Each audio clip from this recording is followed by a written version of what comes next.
Hello friends, homemade recipes by Lipika and blogs চ্যানেলে আপনাদের সকলকে স্বাগত। আমি হলাম লিপিকা। আর আজকে কোনো রান্নার রেসিপি নিয়ে আসিনি, আজকে নিয়ে চলে এসেছি বাটিতে দেখতে পাচ্ছেন তেলের মতো কিছু একটা রাখা রয়েছে। এটি হলো পিওর ঘি। ঘরোয়া পদ্ধতিতে কিভাবে আপনারা বাড়িতে ঘি তৈরি করতে পারেন সেই রেসিপি নিয়েই চলে এসেছি। এমন কোনো ফ্যামিলি নেই যেখানে ঘি খেতে কেউ ভালোবাসে না। আমি ঘিটা ঘরে একেবারে কিভাবে নর্মাল পদ্ধতিতে তৈরি করেছি সেটাই আজকে আপনাদেরকে দেখাবো। আপনারা ভিডিওটা স্কিপ না করে দেখতে থাকুন। যদি ভালো লেগে থাকে তাহলে প্রচুর শেয়ার করবেন, লাইক করবেন, কমেন্ট করবেন আর আমার চ্যানেলটিকে সাবস্ক্রাইব করে আমার পাশে থাকবেন। তাহলে চলুন কিভাবে তৈরি করেছি দেখাই। দেখুন, আমি এখানে এক বাটি সর নিয়ে নিয়েছি। গরমের সময় সর তো বেশি জমিয়ে রাখা সম্ভব না, তাহলে নষ্ট হয়ে যায়। এখানে আমি 3 দিন দুবেলা করে সর তুলে নিয়েছি। আর এখানে কিন্তু আমি পিওর খাঁটি দুধই নিয়েছি। এখানে কিন্তু গরুর দুধ বা মোষের দুধই ইউজ করতে হবে। প্যাকেটিং দুধে কিন্তু ঘি ভালো হয় না। দেখুন, খাঁটি সর দেখেই বোঝা যাচ্ছে হলুদ হলুদ। এইবার আমি সরটা দেখছেন পাশে একটা অ্যালুমিনিয়ামের বাটি নিয়েছি। অ্যালুমিনিয়ামের বাটি বা আপনারা ননস্টিকের কড়াইও ইউজ করতে পারেন। বাটিটার মধ্যে সরটা আমি নামিয়ে নেব। সরটা না একেবারে জমে শক্ত হয়ে গেছে। এবার এটাকে আমি হাতের সাহায্যে ভালো করে কাচিয়ে এই বড় বাটিটাতে নামিয়ে নেব। খুব ভালো করে চেঁচে তুলে নেবেন, কারণ অনেকটা সরের বদলে কিন্তু অল্প একটু ঘি তৈরি হয়। এইবার আমি সরটাকে ভালো করে 2-3 দিন রেখে দিয়েছি, তো সেহেতু একটু শক্ত টাইপের হয়ে গেছে। ওটাকে হাত দিয়ে ভালো করে আগে দানাগুলোকে ছাড়িয়ে নেব। ভালো করে ছাড়িয়ে নিয়ে তারপরে এই সরটাকে খুব ভালো করে হাতের সাহায্যে খুব ফেটিয়ে নেব। যত বেশি ফেটাবেন তত কিন্তু ঘি ভালো হবে। জানি হাতের সাহায্যে ঘোটালে একটু হাতটা ব্যথা হয়ে যাবে, কিন্তু পিওর যদি ঘি খেতে হয় তাহলে তো একটু খাটনি করতেই হবে। দেখুন, আমি হাত দিয়ে খুব ভালো করে ফেটে এতক্ষণ ধরে ফেটাবেন যাতে ওটা একটা ক্রিমি আকার ধারণ করে। একটু দানা থাকলে সেগুলো ভালো করে হাতের সাহায্যে ওটাকে ছাড়িয়ে নেবেন। আমি কিন্তু মোটামুটি 15 থেকে 20 মিনিট এটাকে কিন্তু ফেটিয়ে নিলাম। এটাকে অনেকক্ষণ ফেটিয়ে একেবারে নরম করে নিতে হবে। দেখুন, আমার ফেটানোটা কিন্তু কমপ্লিট হয়ে গেছে।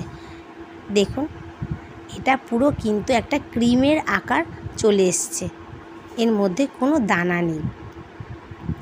এইবার আমি এটাকে গ্যাস ওভেনে বসিয়ে দেব। আমি এখানে কিন্তু ছোট গ্যাস ওভেন ইউজ করব এবং গ্যাসটা কিন্তু একদম সিমে রাখতে হবে। বড় ওভেনে রাখলে কিন্তু এটা পুড়ে যেতে পারে আর ঘি ভালো তৈরি হবে না। বসিয়ে দিয়েছি।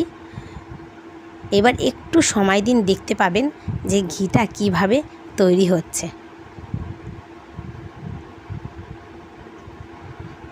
দেখুন, বাটির সাইডটা দিয়ে দেখতে পাচ্ছেন হালকা হলদে তেলের মতো বেরিয়ে আসছে। এটাই কিন্তু ঘি। এইবার আমি না এটা একটা চামচে নিয়ে নেব। চামচের সাহায্যে এটাকে নাড়িয়ে নেব। দেখুন, টুপুক করে ফোটা শুরু হয়েছে আর দেখুন হলুদ তেলের মতো ভেসে উঠছে।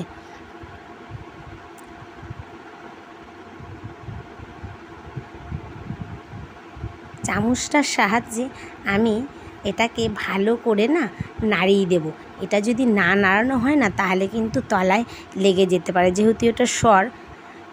দেখুন, আমি এটা নাড়াচ্ছি, নিচে কিন্তু পুরোটা ঘি বেরিয়ে গেছে, ওপরে সরটার জন্য বোঝা যাচ্ছে না। আমি আরও 1-2 মিনিট এটাকে জাল হতে দেব। দেখেছেন কীরকম একেবারে সরটা একেবারে হলদে আকার ধারণ করেছে। এই যেই হলদে দেখতে পাচ্ছেন পুরোটাই কিন্তু ঘি।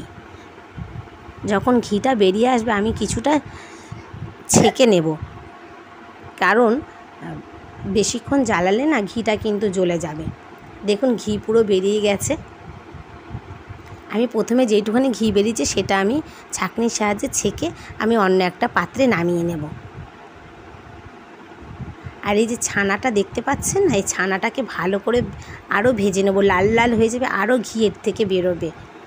দেখুন ঢেলে নিচ্ছি, এত সুন্দর সেন্ট বেরোচ্ছে কি বলবো আপনাদের, বানালে তখনই বুঝতে পারবেন।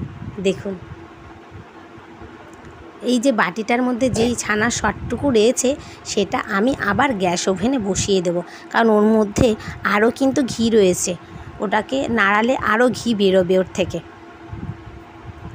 ছাঁকনির মধ্যে যে শটটা দিয়েছি সেটা আমি চামচের সাহায্যে ছেঁকে তুলে নেব।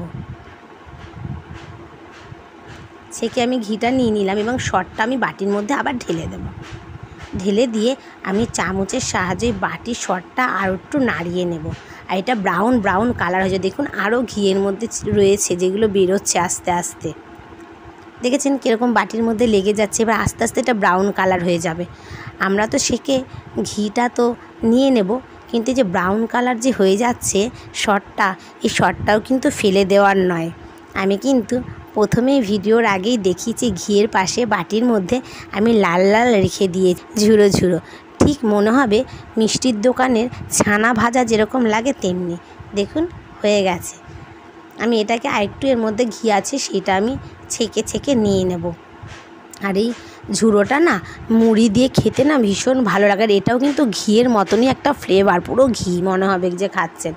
দেখুন লালটা আমি নামিয়ে নিয়ে একেবারে ছেঁকে নিয়েছি। এবার আমি ঘিটাকে পুরোটা ঠান্ডা করে নেব, তারপরে কোনো বয়ামে বা ছোটো কৌটোতে আপনি ঢেলে নিতে পারেন। তাহলে আপনারা বাড়িতে কিন্তু এইভাবে ট্রাই করবেন। Tata, bye bye, see you.